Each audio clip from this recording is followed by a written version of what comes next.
Ad Astra. Is it great? Or is it just trying to be?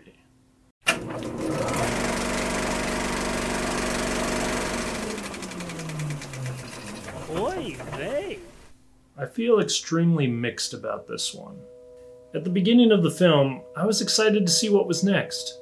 There was this really cool sequence of Brad Pitt's character Roy McBride falling and getting knocked out of the space station suspended high in the atmosphere due to this surge that causes major malfunctions to it. Immediately, I was reminded of the cinematic experiences of watching Gravity and Interstellar, and looking forward to seeing what crazy on the edge of my seat moments would come next. Soon I realized, though, that Ad Astra was trying to be a different kind of film.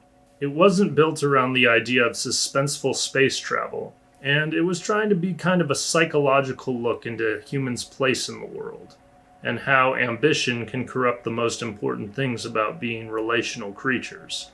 At least that's what the film wants you to think that it is. Kind of an apocalypse now in space, where the main character is looking for a man to both get answers and solve this overarching problem, but at the end getting sucked into the heart of darkness.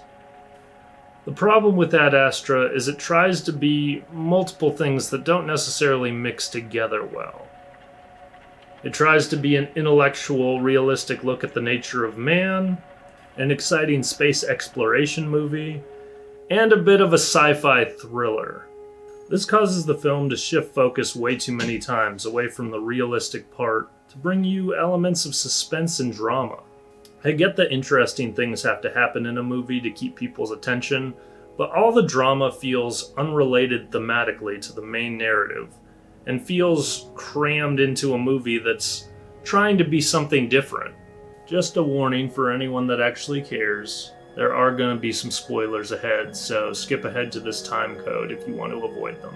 Maybe it was a producer thing, but there are so many times Brad Pitt's voiceover is talking about what the character is feeling, when it is incredibly obvious by the situation and acting what is going on.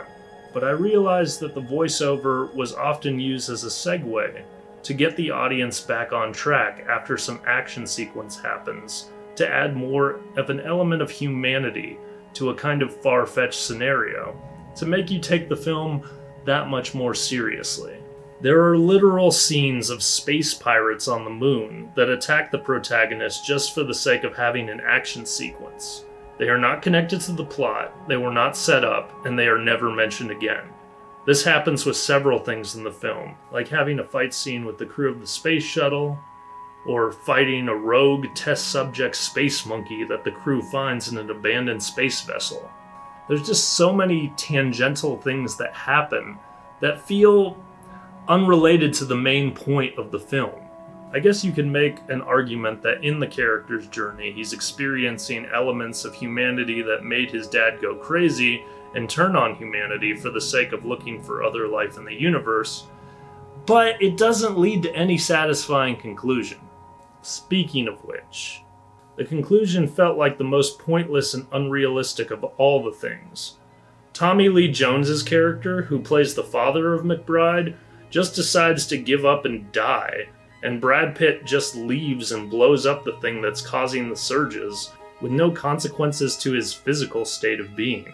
Sure, he learns a lesson that relationships are more valuable than exploration, but then he's able to make his way home by himself, with no lack of resources, completely fine.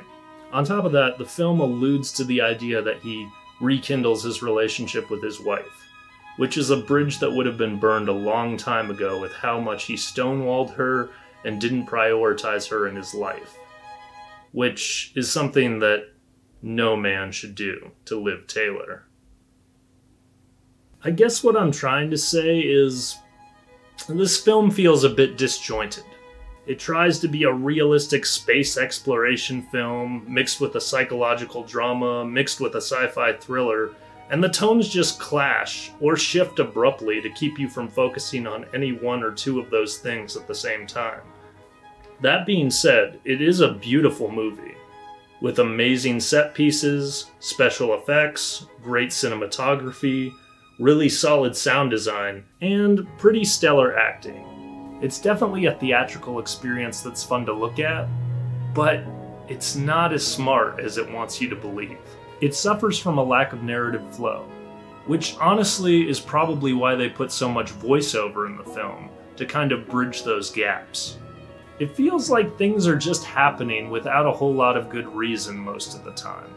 But I can see what they were going for, and the presentation is very polished. Because this film is so well put together apart from the narrative aspect, I'm not going to say that it's complete trash and not worth watching. But because of the lacking elements that I was talking about, I'm only going to give it a 6 out of 10. I might watch it again with somebody that wants to process the film alongside me, but I would never go out of my way to watch it solo again.